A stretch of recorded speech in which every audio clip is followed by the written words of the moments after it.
You slept 10 hours last night, but you still feel like you got hit by a truck. Your friends keep telling you to just get more sleep. But here's the thing. The problem isn't in your bedroom. It's in your head. You know that bone-deep exhaustion that sleep doesn't fix? The kind where you wake up more tired than when you went to bed? Yeah, that's not about your mattress or your sleep schedule. That's your brain running a marathon while your body's trying to rest. And today we're breaking down why some people are walking around like zombies, even when they're getting plenty of sleep. Spoiler, your mind is burning through energy faster than your body can produce it. Think about the last time you felt truly rested. Not just I got 8 hours rested, but actually refreshed, energized, ready to take on the world.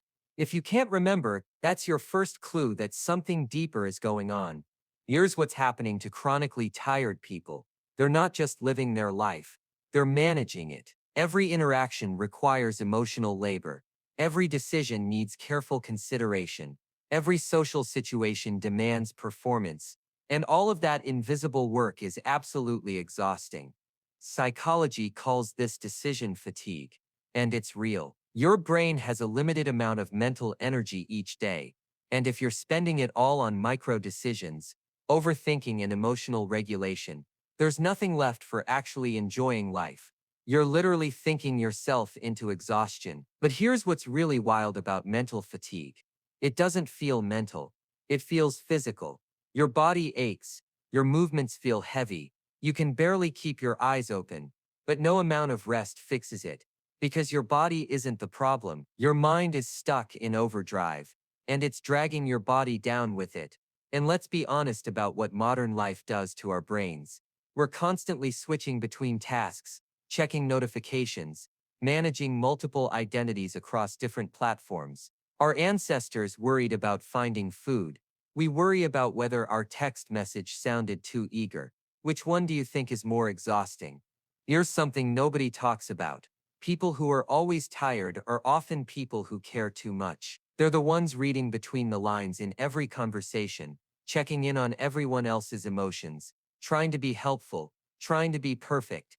They're carrying the emotional weight of their entire social circle, and they don't even realize it.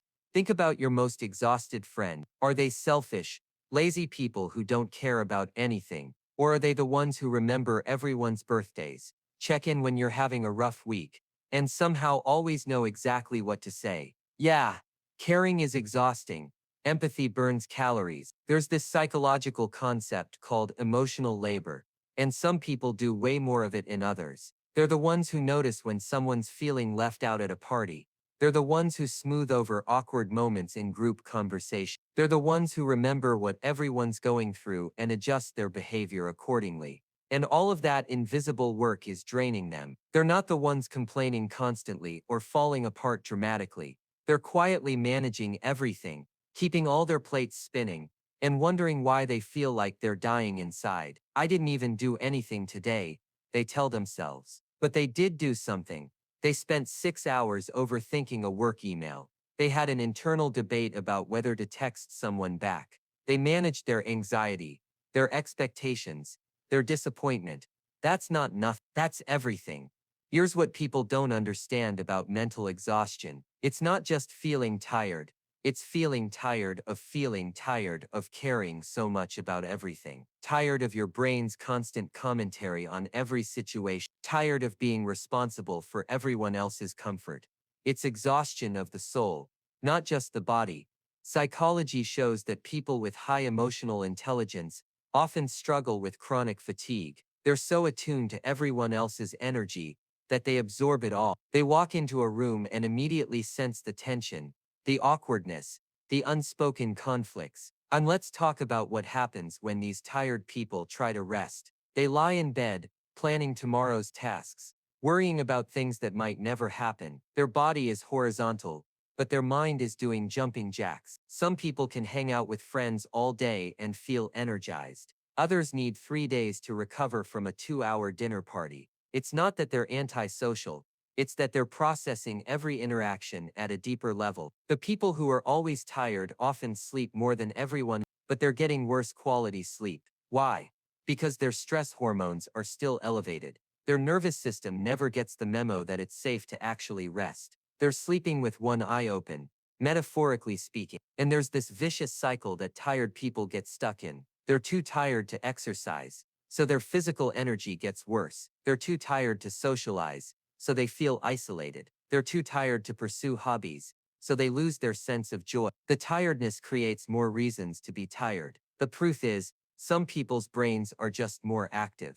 They notice more, process more, care more. It's not a flaw, it's just how they're wired.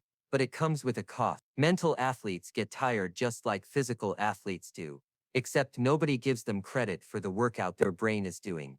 Where tired people become perfectionists about rest. They track their sleep, optimize their bedroom, try every supplement, but they're trying to fix a hardware problem with software solutions. You can't sleep your way out of mental exhaustion. You have to address the thinking patterns that are burning through your energy. Exercise more, sleep better, eat cleaner, manage your time better. But what if the problem isn't their habits? What if the problem is that they're trying to be everything to everyone, while maintaining perfect emotional equilibrium in a world that's designed to drain you? Psychology shows that people who experience chronic fatigue, despite adequate sleep, often have what's called cognitive overload. Their brain is doing too many jobs at once. They're the mental equivalent of a computer with too many browser tabs open. Eventually, everything slows down. So what's the solution? It's not more sleep. It's learning to close some of those mental browser tabs. It's setting boundaries with your own thoughts. It's realizing that you don't have to analyze every conversation,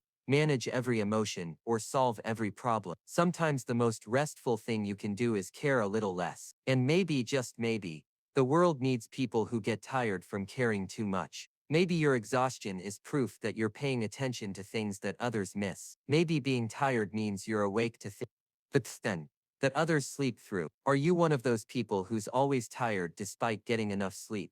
What do you think is really draining your energy? Let me know, because something tells me a lot of you are going to relate to this one. To get more psychology content like this in your feed, please subscribe, hit the like button, and share your experiences with us. You'll be supporting our efforts too. Thanks for watching.